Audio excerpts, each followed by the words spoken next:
How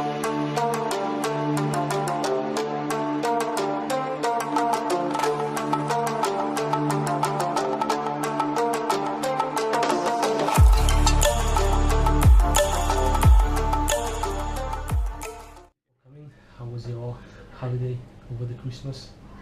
Quiet. Quiet. Did you spend it with your family or? Family and work. I worked over Christmas as well. So you didn't travel to anywhere? No. No, they said that. Okay. How long have you been involved in water polo? A long time. Long. Do you remember the years of? Started playing it back in 1978, 79. Wow. So I've been involved a long time. What were your main reasons to start playing water polo? My father, he played here at Bronwydd when it was an outdoor swimming pool, and this is where I learned to swim. Come along, enjoyed it, and started playing it. Okay. What was your reason to start coaching? Coaching. Yeah.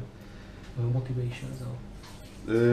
When I was working in another facility, not this one, the aquatics officer from within the council was speaking to me about something else and mentioned that they had to do a mini polo sort of setup within the council, because all unitary authorities were setting up funding for it to play in a local league type issue where they're trying to introduce other aquatic sports into their sort of provisions for swimming.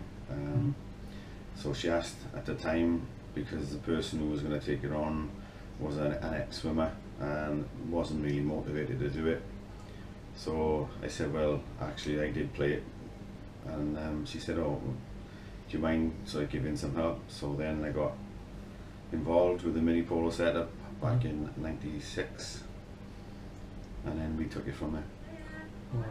And except your father, did anyone have any influence on you regarding water polo, or not just during your years when you played, but since when you have been coaching? From that time onwards, then the influence I've had is the people I've met along the way. I've rekindled some old friendships through it, from players I used to play against years ago who were coaches and they were slightly older than I was, and getting back into speaking to them. And then one of your fellow countrymen was over, and he was employed as the development officer for water polo in Wales, Darryl, and he sort of got me more and more. He sort of seemed to see something in myself, that there was something there, and kept pushing me to try and do more, and eventually got me involved a hell of a lot more than I intended to be at the time. Okay. How aware you were of the Pinnacle Championship last year? Did you watch the games or? I follow it on Facebook and on Twitter, and I like to watch the results, and I watch games, basically to see what types of tactical stuff they're using and how the referees are interpreting the rules and the intentions of the new law changes that are coming in, to see if anything in this country and anything within the club and setup needs to be changed and adapt to the new FINA rules, as they call them, or the amended FINA rules as they were sort of influencing in the championships. What do you think of the marketing of that championship? Because what I get usually from people that it was badly advertised. I would say in Eastern European countries where it's a bigger event, probably it was a higher influence on the marketing that end. For countries like Great Britain, where it's not deemed as a mainstream sport, there was very little to let us know it was actually going on, unless you're involved with clubs or anything like that. You wouldn't get to know about it. What is your coaching philosophy?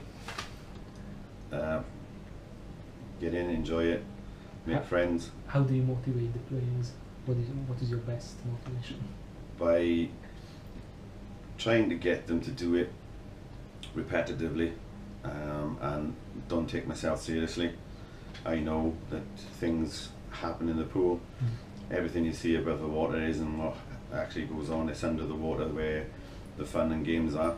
So you've got to just look at it, and that's why when we're trying to explain body positions, and I will take the mick out of the players I'm coaching at the time by making something, showing them in a funny action of what I see from the side. So individually I'll never sort of have a go at one player, it'll be across the board. Unless I can see an individual that needs a little bit more, and how would people react to it as well. The reason we founded the club, and I was part of that, was because of the input from the local authority into mini polo, and it was aimed at under 11s and only under 11s, and there was no other clubs, there was no clubs in the area, in this authority. So if any child who enjoyed it wanted to progress and get into playing polo, they had to either go to Carmarthen or Swansea, or Newport or Cardiff. There was nothing in the valleys. So in 2009 we found it, and look, the parents got involved, and we set up the Cwm Draig then as the newest and youngest club within Wales. Okay. Do you remember the first session with the club? How did the players interact with you? Because they all came, most of them came through with the mini polo, they knew me anyway, so there was no real difference. The structure was different for them to understand, because they weren't allowed to do the things they got away with as they were playing in the mini polo, in polo. They had to learn then that it's a deep water sport. The treading water had to be a lot better. The catching and the passing with single hand, the size of the ball, all those little things changed. So it was difficult for them, for the youngsters to take on board at the beginning, but some of those are still playing now. So since when you founded Cwm Draig, I'm pretty sure that you had lots of unforgettable moments with the team, not just in the pool but outside the pool as well. But do you remember your most memorable moments, your most memorable games, or most memorable activities you had with the club? From the inception of playing the mini polo is when the kids went to a tournament in Turkey. Never been in a tournament before. Went down there with no aspirations of doing anything, just give them game time, and they came back and they won it. So that was one big thing for them straight away. From there then, the following sort of couple of years, there was the Welsh League was set up, and Welsh Games were starting to get playing, and the first win of the kids that played, and to see their faces change, because they played games against other clubs and were beaten quite comfortably by the other teams who were more established. And then eventually when they first won the first game, that was nice to see. It was really nice to see that them see that they are able to compete. And then from there it was the feeding players into the Welsh setup and getting a lot of recognition with the club, which was basically, I'd say 95% of the club was all gone on to represent Swim Wales, and some of them were gone on to full international and GB sort of polo as well. So that is a brilliant thing to see for myself. And then going on, one of the best games and the hardest games to play was the first men's game, where we had a lot of junior boys playing, and their first win in that game was another thing to see. Okay.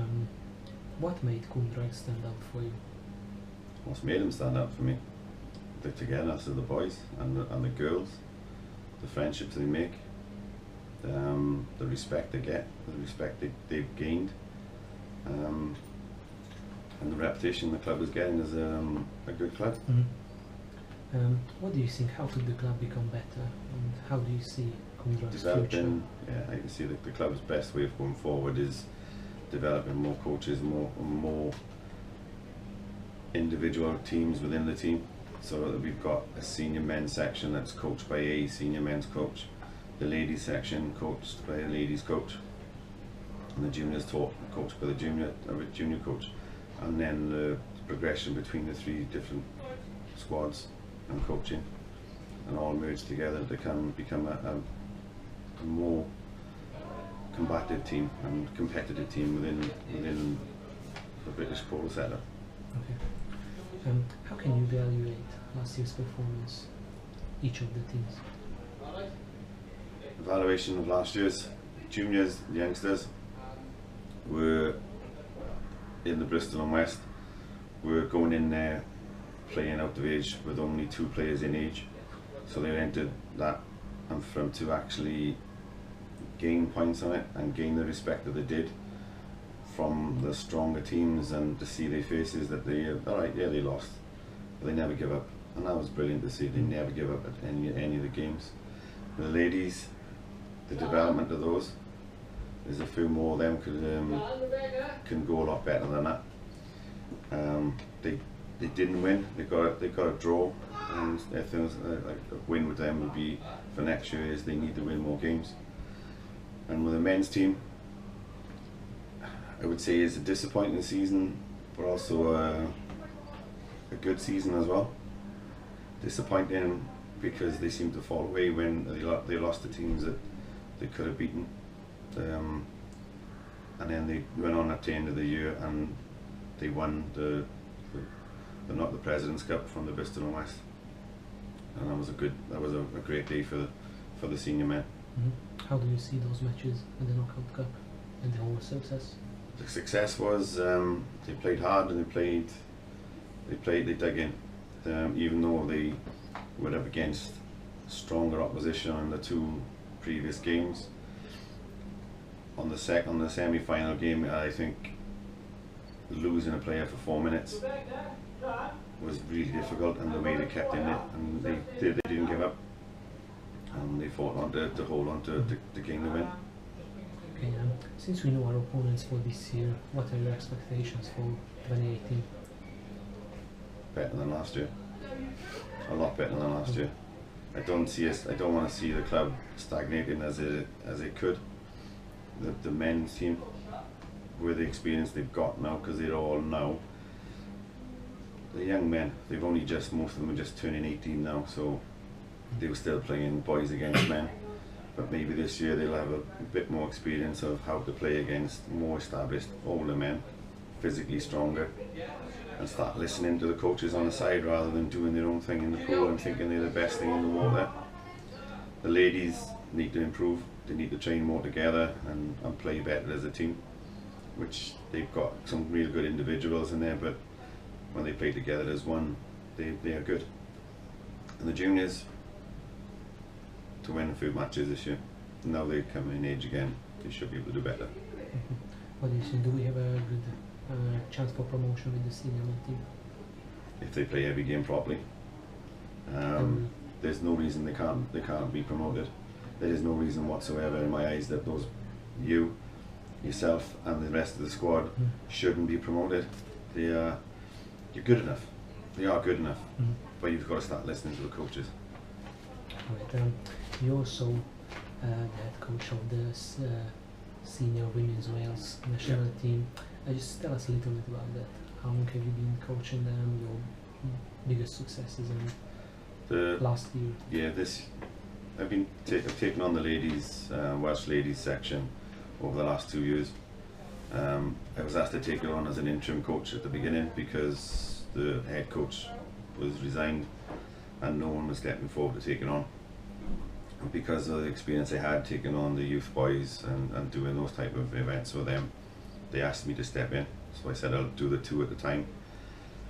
Found it really difficult to concentrate and give it all my best to both squads, and eventually last year I said to the coordinators and everything else that I'm now going to have to give up one of them, so they suggested I give up the youth boys and concentrate with the ladies, because the ladies were and are improving, and that showed this year where they played in the EU Nations last year, where in the last first time they entered it, they didn't win anything at all, didn't score hardly any goals.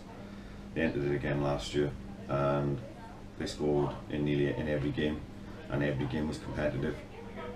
It's just the lack of time together and preparation prior to the international events that they're struggling on. And then it culminated with the under-21s this year. Well, last November they played in the EUs up in Manchester.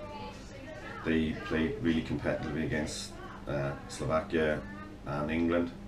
England were by far the strongest team in the event. And eventually we played Scotland, and the girls fought back and earned a draw. So there's real development coming with the girls from being afraid to do something. Now they are starting to kick on and want to be part of it and go forward, which is great to see. And lastly, what are your plans for the future regarding water polo? Plans for the future? Keep the club developing, develop more coaches, so that we've got individual coaches can concentrate on each squad, improve each squad, grow the club to make it a National League club and into the National League properly, and instead of having to ship our players to other clubs to give them National League status. I think the club needs it, but we've got to develop our youngsters first, so we need to start going out looking at the bottom end of the youngsters and bringing more of them into it, create a stronger junior section. The ladies section needs to be strengthened a bit as well, and then for the men's, develop them to make them competitive, really competitive, because there's a good crop of young individuals there, and they need it. They need to stay together and be more competitive and more together.